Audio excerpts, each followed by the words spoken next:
Okay, it's only going to give me still 5 minutes. I've deleted a million photos. Anyway, I'm going to continue. This is video 4. Sorry, I've been like, I'm a little disheveled.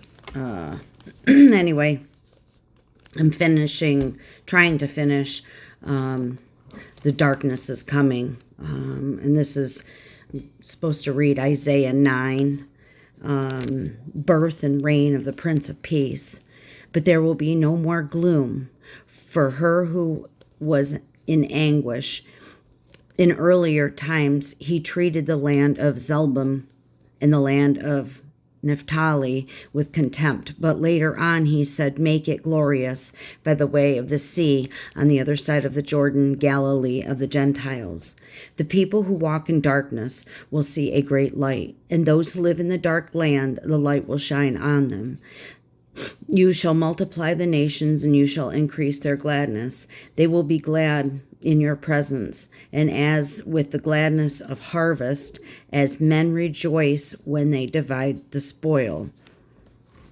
I know a few videos back I spoke about the harvest, about the wheat and the tares. For you shall break the yoke of their burden and the staff on their shoulders, the rod of their oppressor, as at the battle of Midian. For every boot of the booted warrior in the battle tumult and cloak rolled in blood will be from burning fuel for the fire. For a child will be born to us, a son will be given to us, and the government will rest on his shoulders. And his name will be called Wonderful Counselor, Mighty God, Eternal Father, Prince of Peace. And remember, he's the only one that can bring peace. No man or any other form of peace but God Almighty, Wonderful Counselor. There will be no end to the increase of his government or of peace on the throne, David, and over his kingdom, to establish it and to uphold it with justice and righteousness with then on and forevermore. The zeal of the Lord of hosts will accomplish this. God's anger with Israel's arrogance. The Lord sends a message against Jacob and it falls on Israel, and all the people know it. That is Ephraim and the inhabitants of Samaria, asserting in pride and in arrogance of heart. The bricks have fallen down, but he will rebuild with smooth stones. The sycamore have been cut down, but we will replace them with cedars. Therefore, the Lord rains against them adversaries from Rezin and spurs their enemies on. The Armenians on the east of the Philistines on the west, and they devour Israel with grasping jaws. In spite of all of this, his anger does not turn away, and his hand is still stretched out.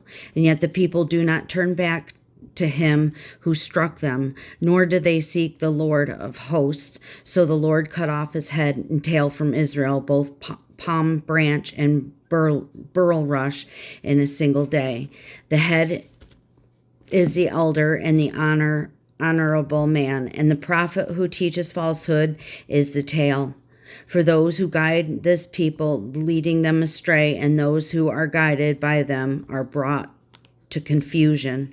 Therefore the Lord does not take pleasure in their young men, nor does he pity in their orphans or their widows. For every one of them is godless and is an evildoer, and every mouth is speaking foolishness. In spite of all of this, his anger does not turn away, and his hand is still stretched out. For wickedness burns like a fire, and it consumes briars and thorns. It even sets the thickets of the forest aflame, and they roll upward in a column of smoke. By the fury of the Lord of hosts, and the land is burned up, and the people are like fuel for the fire. No man spares his brother. They slice off what is on the right hand, but still are hungry. And they eat what is on the left hand, but they are not satisfied. Each of them eats the flesh of his own arm. Manasseh Manasseh devours Ephraim, and Ephraim Manasseh, and together they are against Judah. In spite of all this, his anger does not turn away, and his hand is still stretched out. So even though the darkness is coming, I mean, in each one of these scriptures, he talks about how he protects those who believe in him, and who have a relationship with him. And then he also talks about those who don't have a relationship with him and those who don't know God. And he's still giving that option to come to know him with his arms stretched out. And then Isaiah 58.